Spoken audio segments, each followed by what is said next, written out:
సింహరాశి వారికి గురువారం అమావాస్య రోహిణి నక్షత్ర సందర్భంగా గజకేసరి యోగం కోసం ఎలాంటి విధులను పాటించాలి, అలాగనే వృషభ రాశిలో రాజ్యస్థానంలో చతుర్గ్రహ కూటమి సంచార స్థితి ఉన్నప్పుడు ఎలాంటి అదృష్టాన్ని పొందాలో ఈ వీడియోలో సవివరంగా సంపూర్ణంగా తెలుసుకుందాం. సింహరాశిలో ఏ నక్షత్రాలు వస్తాయి అనగా మఖా నక్షత్రంలో 4 పాదాలు, పుబ్బా నక్షత్రంలో 4 పాదాలు, ఉత్తరా నక్షత్రంలోని 1వ పాదం కలిపితే సింహరాశి అవ్వడం జరుగుతుంది. చాలామందికి పుట్టినటువంటి కాల సమయంలో డేటా ఆఫ్ బర్త్లు లేనటువంటి కారణం వలన పేరు యొక్క మొదటి అక్షరాన్ని అనుసరిస్తూ రాశిని తెలుసుకునే ప్రయత్నం చేద్దాం. మా, మీ, ము, మే, మో, టా, టీ, టు, టే అక్షరాల వద్ద సింహరాశి జాతకులే. సింహరాశి యొక్క అధిపతి రవి.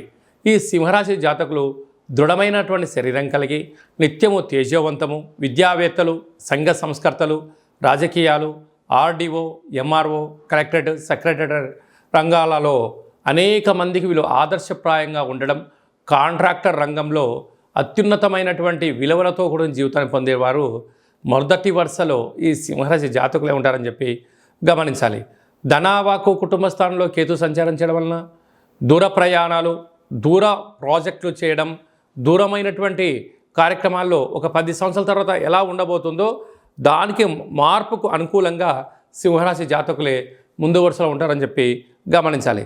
సప్తమ స్థానంలో శని భగవానుడు స్వక్షేత్రకారకుడు అవ్వడం వలన ప్రేమికుల మధ్య సయోధ్య, భార్యాభర్తల మధ్య అన్యోన్యత, విదేశాలకు వెళ్ళాలి, ఎక్స్పోర్ట్స్ ఇంపోర్ట్స్ చేయాలనే వారందరికీ కూడా ఇది చాలా మంచి కాలము అని చెప్పి గమనించాలి. అష్టమంలో రాహు సంచారం చేయడం వలన దయచేసి ఎవరికి అప్పులు ఇవ్వద్దు, అప్పులు తెచ్చుకోవద్దు. మీ జన్మ నక్షత్రం రోజున అష్టమి, పూర్ణిమ, అమావాస్య తిథుల యందున దూర వాయు జల ప్రయాణాలు పెట్టుకోవద్దు. అలాగా వాహన ప్రమాదాలు పొంచి ఉన్నాయి, రుణ సమస్యలు బాగా పొంచి ఉన్నాయి. మీరు ఎవరైతే బాగా నమ్ముతారో వారే మిమ్మల్ని మోసం చేయడానికి చాలా సిద్ధంగా ఉన్నారు. ఇలాంటి భూ సమస్యలు, కోర్టు సమస్యలు, శత్రు సమస్యలు పొంచి ఉండడం వలన కొద్దిపాటిగా మానసికంగా, శారీరకంగా ఇబ్బంది చెందే పరిస్థితి చాలా అధికంగా ఉంటుంది.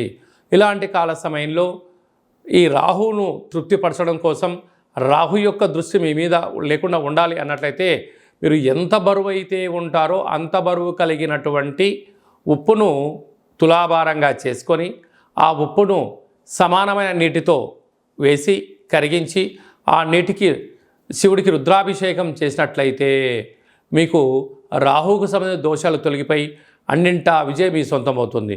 లేదా భాగ్యస్థానంలో కుజుడు ఉండడం వల్ల భార్యాభర్తల మధ్య అన్యోన్యత చాలా అవసరం. 3వ వ్యక్తుల మధ్య మీ అంతర్గత విషయాలు చర్చించకపోవడం యోగదాయకం అని చెప్పి గమనించాలి. లేకపోతే పచ్చడి సంసారంలో నిప్పులు పోసుకొని విడిపోయే పరిస్థితి చాలా అధికంగా ఉంది. తస్మాత్ జాగ్రత్త. రాజ్యస్థానంలో బుధాదిత్య రాజయోగం, రవి బుధుడు కలిసి ఉండడం వల్ల ప్రభుత్వ ఉద్యోగం ప్రయత్నం చేసేవారికి చాలా మంచి కాలము. ఉద్యోగంలో విజయం మీ సొంతం అవ్వడము, అక్కడే గురువు, అక్కడే శుక్రుడు స్వక్షేత్రకారకుడు అవ్వడం వలన వృత్తులలో, ఉద్యోగాల్లో ఆశించిన విజయం మీ సొంతం కాబోతుంది.